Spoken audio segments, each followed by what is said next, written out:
Hello दोस्तों, हमारे channel कहानी के भंडार में आपका स्वागत है। दोस्तों, आज की इस वीडियो में मैं आपको एक भूतिया आईना की कहानी सुनाने जा रहा हूँ। लेकिन कहानी सुनाने से पहले मैं आपको यह बताना चाहता हूँ कि हमारे चैनल पे 1 या 2 महीने से वीडियो क्यों नहीं आई। भाई, हमारे चैनल पर दोस्तों इसलिए वीडियो नहीं आई क्योंकि हमारे घर में चल रहा था बहुत सारा काम, और काम की आवाज और शोर की वजह से मैं वीडियो रिकॉर्ड नहीं कर पा रहा था आपको दिखाने के लिए, बताने के लिए और सुनाने के लिए। इसलिए अब मेरे घर में काम खत्म हो चुका है और अब मैं आपको कहानियां फिर से सुनानी शुरू कर दूंगा। और जिसको मेरी वीडियो अच्छी लगती थी और वो मेरी वीडियो पूरी देखता है, उसको सच्ची बताऊं तो मेरी वीडियो आने की बहुत मतलब उत्सुकता होगी, और इसलिए मैं आपको आज ये वीडियो डालने वाला हूँ। तो चलिए आज की कहानी शुरू करते हैं। एक बार की बात है, वह फैमिली एक आईना खरीद कर अपने घर ले आई।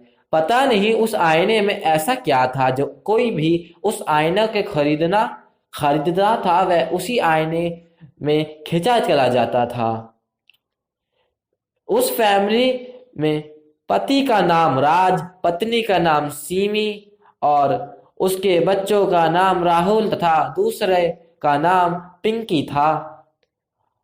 उस घर में एक काम वाली रोज काम करने आती थी। एक दिन की बात है, बच्चे स्कूल गए थे और पति अपने ड्यूटी पर गया था। उसी दिन काम वाली भी काम करने के लिए आ गई। जिस वक्त काम वाली आई थी उस वक्त सीमा नहाने के लिए बाथरूम में गई हुई थी। वह आईना सबसे ऊपर के कमरे में रखा हुआ था। जैसे ही कामवाली ने प्रवेश किया तो उसने एक आवाज सुनी। वह आवाज उस आईने में से आ रही थी। वह आवाज ऐसी थी जैसे मानो कोई गेट के बाहर खड़ा होकर गेट खटखटा रहा है। तो जैसे ही काम वाली उस आईने के पास पहुंचती, उसने उसे उस आईने में अपनी ही अक्षर नजर आता है। वह थोड़ी देर अपने अक्षर को देखती है, लेकिन उसे उस अक्षर में थोड़ा बहुत अंतर नजर आता है, जिसे देखकर वह बहुत हैरान हो जाती है। वह आईने के सामने एकदम निर्मल होकर खड़ी होती है, लेकिन आईने के अंदर से आने वाली अक्षर उसको मुंह बनाकर चढ़ाने लगता है, जिससे देखकर वह थोड़ा सा हैरान हो जाती है। इसे इतने में ही उसकी मालकिन नहाकर बाहर निकल आती है और अपनी नौकरानी को आवाज लगाती है, लेकिन उसकी नौकरानी उस अक्षर को देखते ही ऐसे खो जाती जैसे मानो उस आईने ने उसे पकड़ लिया हो। थोड़ी देर बाद अपनी मालकिन की आवाज को जब नौकरानी सुनती है तो तुरंत उसकी निंदा टूट जाती है और जल्दी से भागती हुई नीचे मकान मालकिन के पास आती है। यहाँ तक सब कुछ निर्मल था। उसी दिन शाम को बच्चे भी आ जाते हैं और पति भी आ जाता है। इतने में दोबारा से नौकरानी काम करने आती है कि उसे उस आईने से फिर से वही आवाज सुनाई देती है, लेकिन इस बार वह बहुत डर जाती है और ऊपर नहीं जाती।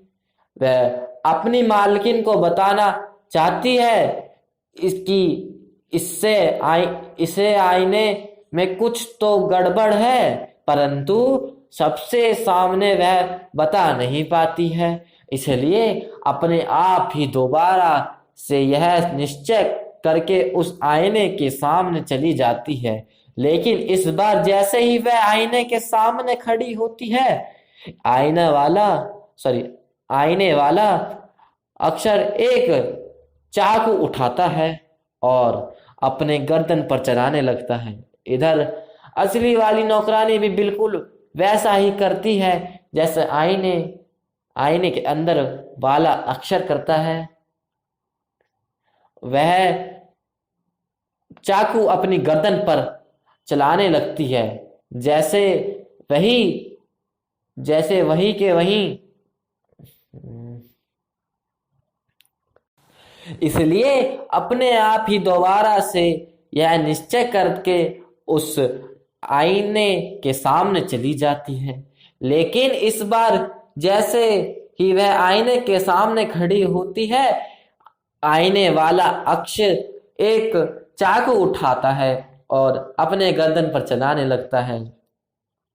इधर असली वाली नौकरानी भी बिल्कुल वैसा ही करती है जैसे आईने के अंदर वाला अक्ष करता है, और वह चाकू अपनी गर्दन पर चलाने लगती है, जिसकी वजह से उसकी मौत हो जाती है।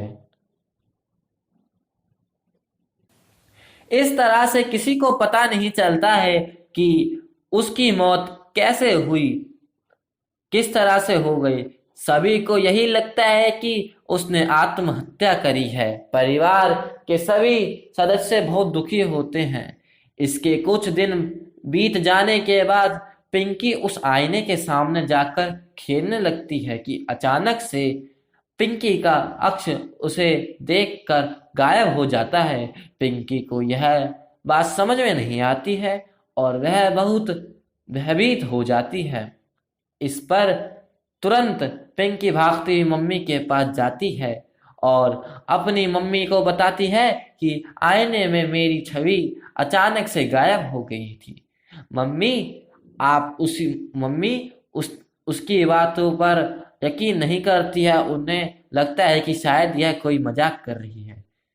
उसकी बातों को सुनकर मम्मी उसके साथ उस आईने के सामने आती है, परंतु वहां ऐसा कुछ भी नहीं होता है। एक रात सभी लोग सो रहे होते हैं, तभी पिंकी का भाई राहुल को अचानक से दरवाजे खटखटाने की आवाज आने लगी। खट खट खट खट।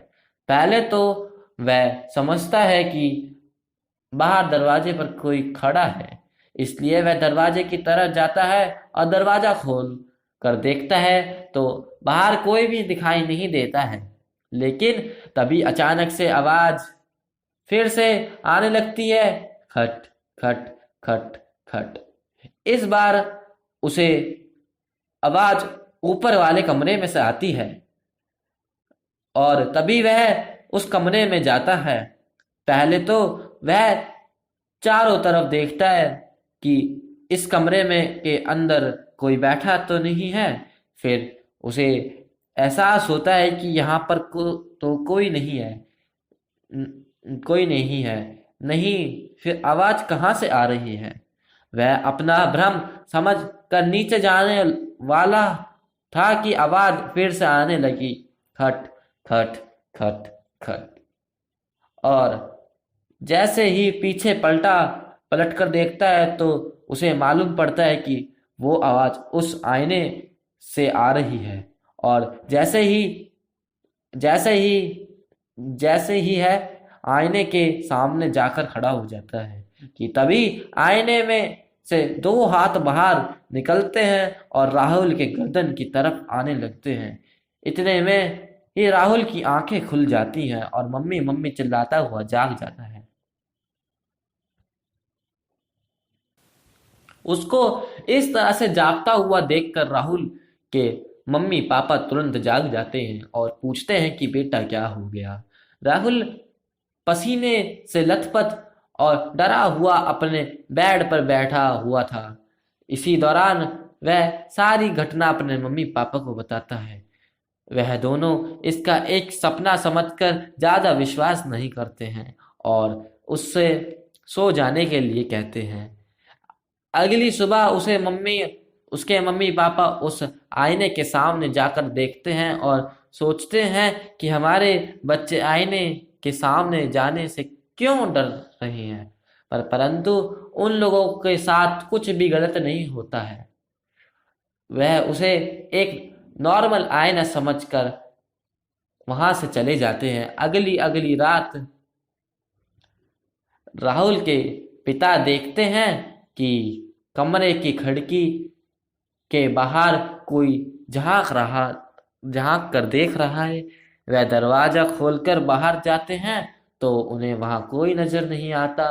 वह जैसे ही कमरे के अंदर आते हैं तो वहां परछाई उस आईने वाले कमरे की तरफ जाती हुई दिखाई देती है, और थोड़ी देर बाद उन्हें भी वही खट खट की आवाज सुनाई पड़ती है।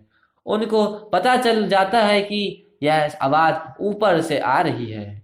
वह दौड़ते हुए ऊपर जाते हैं, तभी अचानक से उस आईने के साम आईने में वह आईने आईने में वहां पर राहुल के पिता का अक्स दिखाई देने लगता है, और देखते ही देखते वह अक्स गायब हो जाता है।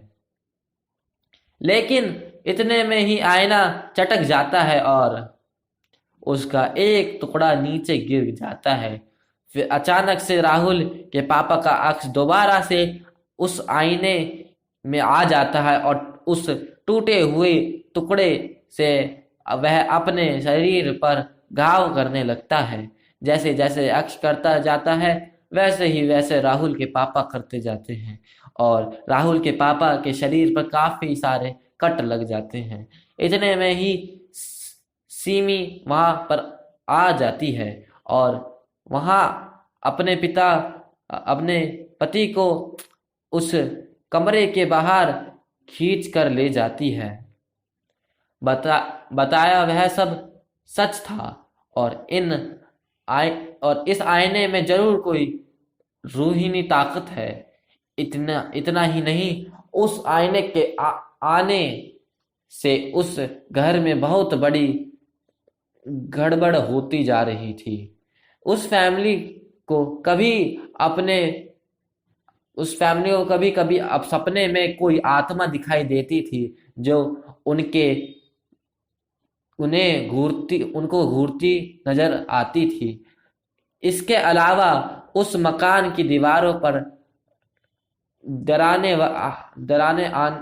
दरारें आने लगी थी, तथा एक काली बिल्ली रोज उनके उस कमरे में जाती हुई नजर आती थी। कभी घर की लाइट अचानक से ऑन ऑफ होने लगती थी, तथा टीवी अपने आप चालू बंद होने लगता था, और ऐसा लगता था जैसे उस घर में कोई और बैठा हुआ है जो इन सब को देख रहा है।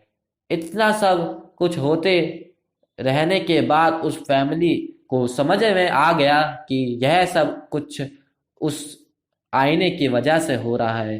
तो दोस्तों, अगर आपको हमारी यह कहानी अच्छी लगती है तो प्लीज़ हमारे चैनल को लाइक करना, सब्सक्राइब करना और शेयर करना। और उस फैमिली ने अपना घर छोड़ दिया था, और छोड़ने के बाद किसी और घर में चले गए, और वो आईना आज भी उस घर के अंदर पड़ा हुआ है। और अच्छी लगी ये कहानी, और एंड बहुत अच्छा लगा होगा आप लोगों को मेरे हिसाब से। अगर अच्छी लगी है तो प्लीज़ एक लाइक का बटन ठोक देना और सब्सक्राइब कर देना। तो राधे राधे दोस्तों।